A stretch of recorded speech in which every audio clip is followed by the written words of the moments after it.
श्री गणेशाय नमः। श्री सरस्वते चरण कमलेभ्यो नमः। श्री गुरु चरण कमलेभ्यो नमः।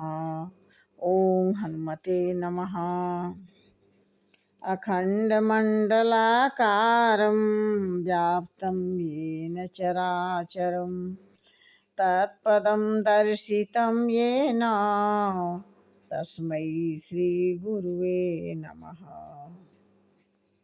स्वर्ग पताल को राज करो, तृष्णायग की अति आग लगेगी।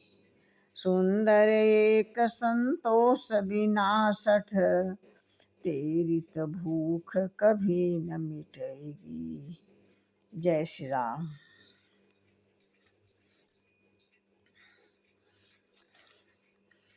यही विधि जग हरि आशित रहई, तदपि असत्य देख दुख हई। जो सपने सिर काटे कोई, बिनु जागे नहीं दूरी दुख होई। इस तरह यह संसार भगवान के आश्रित रहता है। यद्यपि यह असत्य है तो भी दुख तो देता ही है। जिस तरह स्वप्न में कोई सिर काट ले तो बिना जागे वह दुख दूर नहीं होता। इस प्रकार से जासु कृपायस भ्रम मिट जाई, गिरिजा सोई कृपाल रघुराई। आदि अंत को जासु न पावा, मीत अनुमान निगम यश गावा। हे पार्वती, जिनकी कृपा से इस प्रकार का भ्रम मिट जाता है वही कृपालु रघुनाथ जी, जिनका आदि और अंत किसी ने नहीं जाना न जान पाया।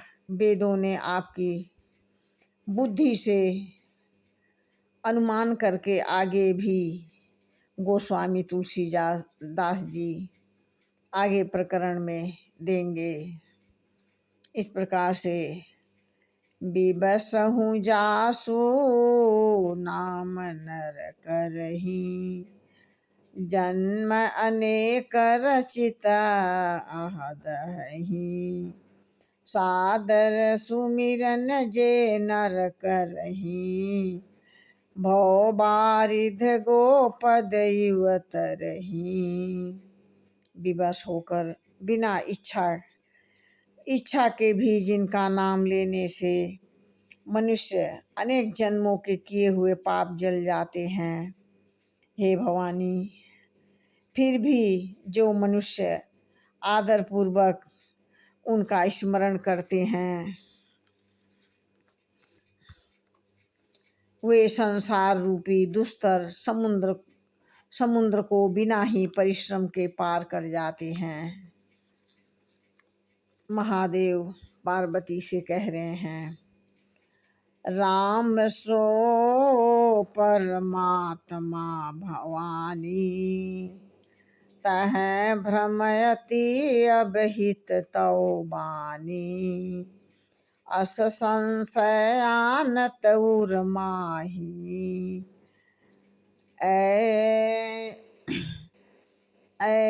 यान विराग सकल गुण खानी।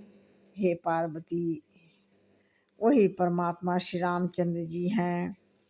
उन्हें भ्रम देखने में आता है। तुम्हारा ऐसा कहना है अत्यंत अनुचित है। इसका संदेह मन में लाते ही मनुष्य ज्ञान और वैराग आदि सारे सद्गुण उसके नष्ट हो जाते हैं।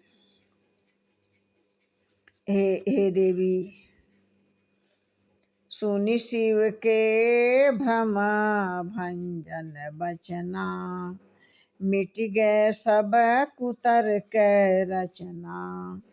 भई रघुपति पद प्रीति प्रतीति, दारुण अस भावना बीती। शिव जी ने कहा, हे देवी, भ्रमनाशक वचनों को सुनकर पार्वती जी ने सब कुछ को की रचना मिट गई। श्री रामचंद्र जी के चरणों में उनका प्रेम और विश्वास हो गया और कठिन असंभावना जिसका होना संभव नहीं है, ऐसी मिथ्या कल्पना जाती रही।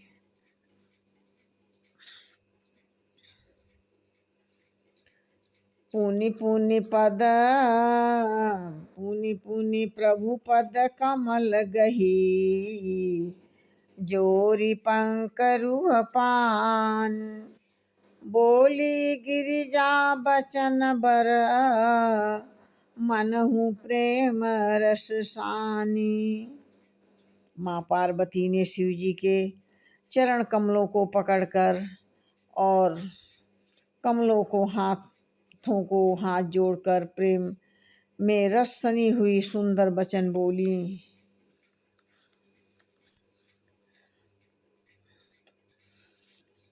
इस प्रकार से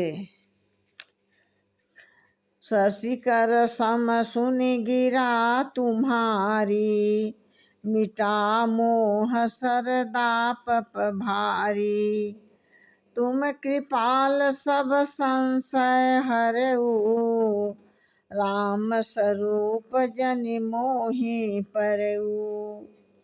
फिर महादेव ने कहा, आपकी चंद्रमा की किरणों के समान शीतल वाणी सुनकर मेरा अज्ञान रूपी धूप का भारी ताप मिट गया है।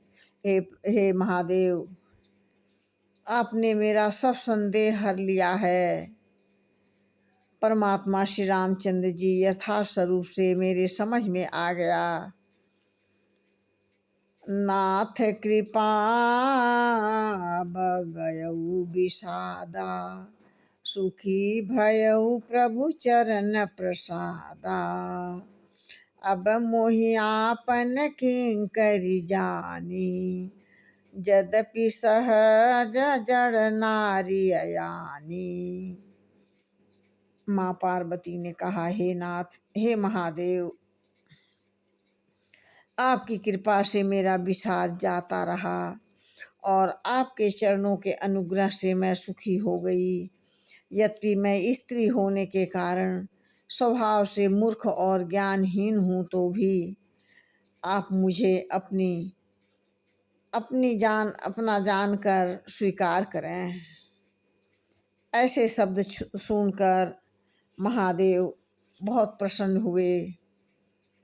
फिर बोले, प्रथम जो मैं पूछा सोई कहूँ, जो मो पर प्रसन्न प्रभु आहूँ, राम ब्रह्म चिन्मय अविनाशी, सर्वरहित सब उर पुरवासी।